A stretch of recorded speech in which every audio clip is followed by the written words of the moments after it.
Assalamualaikum warahmatullahi wabarakatuh. Halo anak-anakku semua, bagaimana kabarnya hari ini? Semoga kita dalam keadaan sehat dan tetap semangat untuk belajar fisika ya. Walaupun pembelajaran di era new normal dilaksanakan secara daring, tapi itu bukan menjadi alasan untuk kalian malas belajar. Sebelum memulai pembelajaran, seperti biasa kita berdoa terlebih dahulu agar ilmu yang kita dapatkan menjadi barokah dan bermanfaat. Berdoa mulai. Bismillahirrahmanirrahim. Rabbi zidni ilma warzuqni fahma. Amin. Untuk perihal presensi, silahkan kalian mengisi kehadiran di link Google Form yang sudah Ibu sediakan. Perlu diingat bahwa link ini hanya berlaku selama 20 menit saja. Jika kalian mengisi lebih dari batas waktu yang telah ditentukan, maka saya anggap kalian tidak menghadiri pembelajaran kali ini. Materi pembelajaran yang akan kita bahas hari ini tentang pemanasan global. Adapun kompetensi dan indikator pencapaian kompetensi bisa dilihat di slide di samping ini. Nah, diharapkan setelah nanti materi selesai, peserta didik dapat mencapai tujuan pembelajaran yang ada, seperti yang ditampilkan di slide ini. Untuk sistem penilaian, selama proses pembelajaran saya akan melihat dari berbagai aspek, seperti aspek kognitif, afektif, dan psikomotorik. Aspek afektif ini berkaitan dengan sikap-sikap kalian selama proses pembelajaran, misalnya sikap disiplin, jujur, bertanggung jawab, toleransi, dan lainnya. Adapun untuk kognitif berkaitan dengan pengetahuan, bisa melalui tes yang saya berikan, tugas yang saya berikan, ulangan harian, dan yang terakhir aspek psikomotorik, berkaitan dengan keterampilan kalian, kemudian keaktifan kalian selama proses pembelajaran. Apakah ada yang ditanyakan? Jika tidak ada, langsung saja kita menuju materi berikutnya. Nah, sekarang coba kalian amati kira-kira gambar apa sih yang ada di slide ini? Ya benar, itu merupakan gambar dari cerobong asap. Seiring dengan perkembangan zaman, semakin banyak pabrik yang didirikan, semakin banyak pula energi listrik yang digunakan. Dan yang seperti kita tahu bahwa energi listrik itu dihasilkan dari pembakaran batu bara yang dapat menghasilkan emisi karbon. Sedangkan karbon di sini merupakan salah satu gas efek rumah kaca yang bisa menyebabkan pemanasan global. Dari ilustrasi itu, kira-kira apa sih yang dimaksud dengan pemanasan global? Apa juga dampak yang dihasilkan dari pemanasan global, dan bisakah kita sebagai manusia mengurangi penyebab pemanasan global?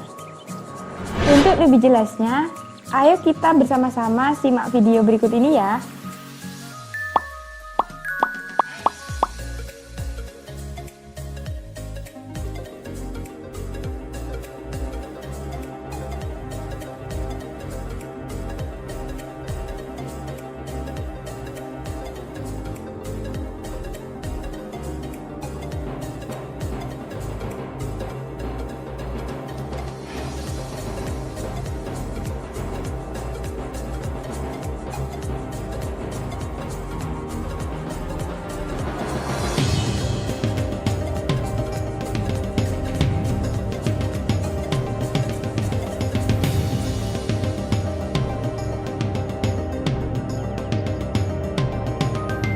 Nah, setelah tayangan video tadi, kira-kira apa sih pemanasan global itu? Apa juga dampak dari pemanasan global? Dan bagaimana ya proses terjadinya efek rumah kaca? Ya, tepat sekali. Jadi, pemanasan global atau global warming adalah peristiwa proses kenaikan suhu rata-rata di permukaan bumi karena meningkatnya gas rumah kaca yang ada. Gas rumah kaca ini menyelimuti permukaan bumi, menyebabkan efek rumah kaca. Efek rumah kaca itu terjadi karena seharusnya ada sinar matahari yang dipantulkan keluar angkasa, tetapi tertahan karena jumlah gas rumah kaca yang semakin hari semakin banyak, sehingga semakin hari pula bumi kita menjadi semakin panas. Kira-kira aktivitas manusia apa saja ya yang bisa menghasilkan gas rumah kaca? Ya, tepat sekali. Salah satunya adalah aktivitas industri. Tidak dipungkiri bahwa aktivitas industri itu melibatkan pembakaran bahan bakar fosil yang nantinya bisa menghasilkan salah satu gas rumah kaca, yaitu karbon dioksida. Nah, gas karbon dioksida ini nantinya bisa meningkatkan konsentrasi gas rumah kaca di atmosfer bumi. Nah, industri lainnya seperti hairspray, freezer, kemudian parfum, industri ini menghasilkan senyawa-senyawa CFC, sedangkan senyawa CFC sendiri memiliki sifat bisa merusak lapisan ozon dan sulit terurai. Aktivitas manusia yang kedua yaitu penebangan hutan secara liar. Seperti yang kita tahu bahwa Indonesia dijuluki sebagai Zamrud Khatulistiwa. Mengapa? Ya karena Indonesia memiliki kekayaan alam yang begitu melimpah. Namun sayangnya akibat keserakahan kita sebagai manusia, kita seenaknya saja merusak kekayaan alam yang sudah diberikan oleh Tuhan. Bahkan info yang mengejutkan, pada tahun 2007 Indonesia dinobatkan sebagai negara dengan tingkat kerusakan hutan tercepat di dunia. Wah, kalau kita mendengar informasi ini tentu sangat-sangat miris.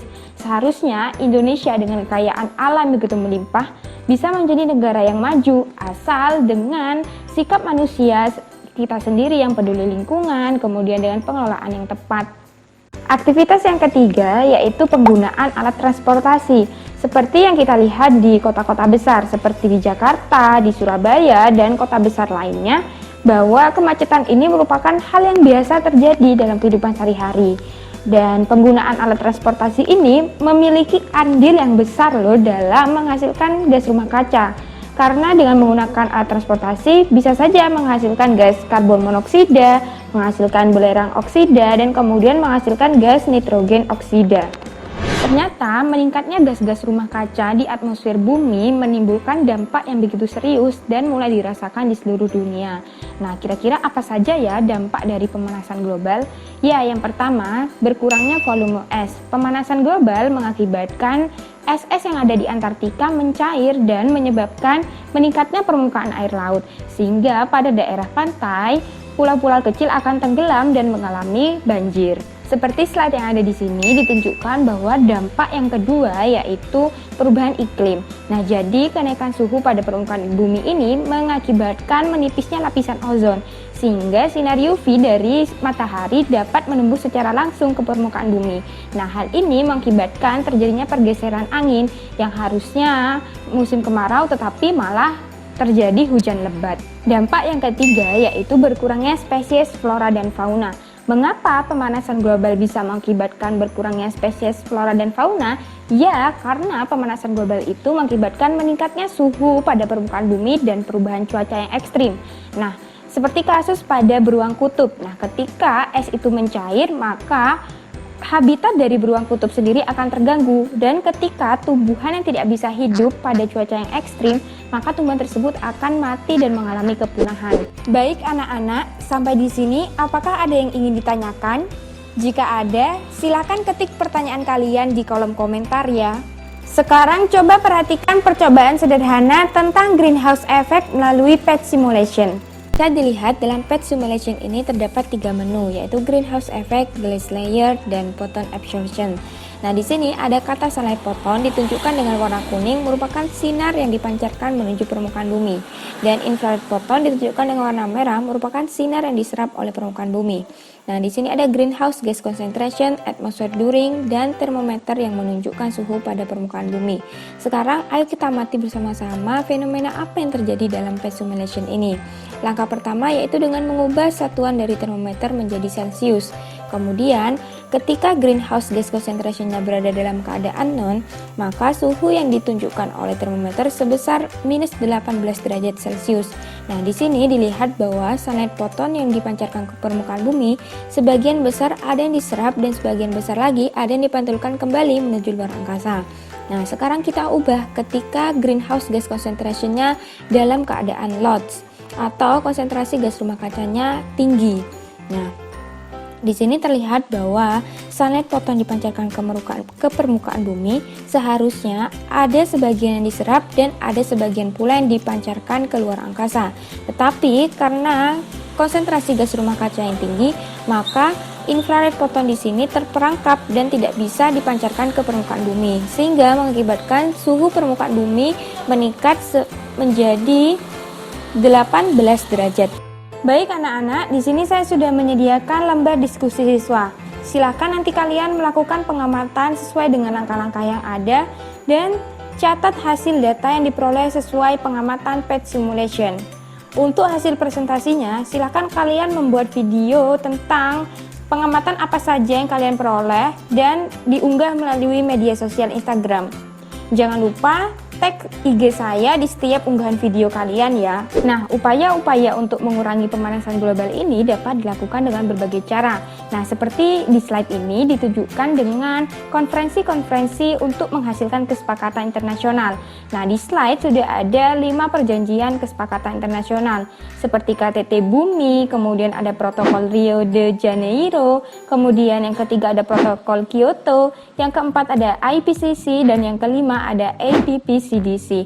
Nah, semua kesepakatan ini bertujuan untuk mengurangi pemanasan global, untuk melakukan perjanjian terhadap krisis energi, kemudian membahas masalah lingkungan hidup secara global. Nah, sekarang bagaimana upaya kita sebagai manusia untuk mengurangi pemanasan global yang terjadi? Sebetulnya banyak cara untuk mengurangi penyebab pemanasan global, tetapi masih banyak manusia yang tidak peduli akan masalah lingkungan terjadi. Nah, seharusnya kalian di sini sebagai penerus-penerus bangsa harus mempunyai sikap kepedulian terhadap masalah lingkungan terjadi. Nah, di sini saya sudah paparkan beberapa upaya untuk mengurangi pemanasan global. Yang pertama, bisa dilakukan dengan menghemat energi. Seperti kita mematikan lampu di siang hari, menggunakan lampu yang hemat energi, kemudian berjalan kaki dan menggunakan sepeda pancal saja jika ingin berpergian pada jarak yang dekat. Selanjutnya dengan cara mengolah sampah, dilakukan dengan 3R. Nah, apa sih 3R itu? Jadi 3R di sini ada reuse, kemudian ada reduce, dan ada recycle. Reuse berarti kita menggunakan kembali barang-barang yang sudah tidak terpakai menjadi barang yang lebih berguna. Misal ember plastik yang sudah rusak bisa menjadi pot tanaman. Yang kedua ada reduce. Reduce berarti mengurangi, sehingga kita harus mengurangi pemakaian barang-barang. Misal kita bisa membeli minuman botol isi ulang atau membeli kemasan sampo isi ulang. Yang ketiga yaitu recycle, yaitu proses pendauran ulang sampah. Jadi misal saja kertas yang sudah didaur ulang bisa digunakan sebagai bahan kerajinan. Nah, upaya yang terakhir yaitu dengan mencegah kerusakan hutan. Seperti yang kita tahu bahwa penyebab pemanasan global itu kerusakan hutan. Jadi, langkah-langkah yang bisa diambil yaitu dengan melakukan reboisasi, melakukan sistem tebang pilih, dan mengganti pohon yang telah ditebang dengan bibit baru kualitas yang lebih bagus. Baik anak-anak, sampai di sini apakah dapat dipahami materi tentang pemanasan global? Jadi, kesimpulan yang dapat kita ambil untuk pembelajaran hari ini yang pertama, definisi pemanasan global yaitu proses kenaikan suhu rata-rata di permukaan bumi akibat peningkatan gas rumah kaca. Yang kedua, aktivitas manusia yang dapat mengakibatkan gas rumah kaca seperti aktivitas industri, penggunaan alat transportasi, dan penebangan hutan secara liar. Yang ketiga, yaitu dampak yang ditimbulkan dari pemanasan global sudah mulai terasa di seluruh dunia seperti perubahan iklim, volume es yang berkurang, kemudian berkurangnya spesies flora dan fauna. Yang keempat, upaya-upaya yang dapat kita lakukan untuk mengurangi pemanasan global bisa dengan mengolah sampah dengan cara 3R, kemudian melakukan reboisasi dan menghemat energi.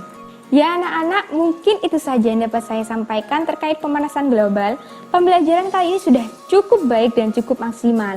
Diharapkan pembelajaran selanjutnya bisa lebih baik lagi. Nah, di sini saya sudah menyediakan beberapa latihan soal terkait pemanasan global untuk mengetahui sejauh mana tingkat pemahaman kalian tentang pemanasan global. Nantinya soal saya akan kirim melalui WhatsApp group dan pengumpulannya bisa melalui email saya. Untuk pembelajaran selanjutnya, kegiatan awal kita akan melakukan diskusi bersama tentang lembar diskusi siswa jika ada poin-poin yang membingungkan. Dan selanjutnya akan dilaksanakan ulangan harian melalui Google Form dengan batas waktu tertentu. Ya, baik anak-anak, sekian. Tetap jaga kesehatan, ikuti protokol kesehatan yang ada, sering-sering cuci tangan, hindari kerumunan. Tetap semangat untuk belajar dan jangan lupa untuk terus berdoa. Mari kita akhiri pembelajaran kali ini dengan ucapan hamdalah. Mohon maaf jika saya memiliki kesalahan dan terima kasih untuk semuanya. Wassalamualaikum warahmatullahi wabarakatuh.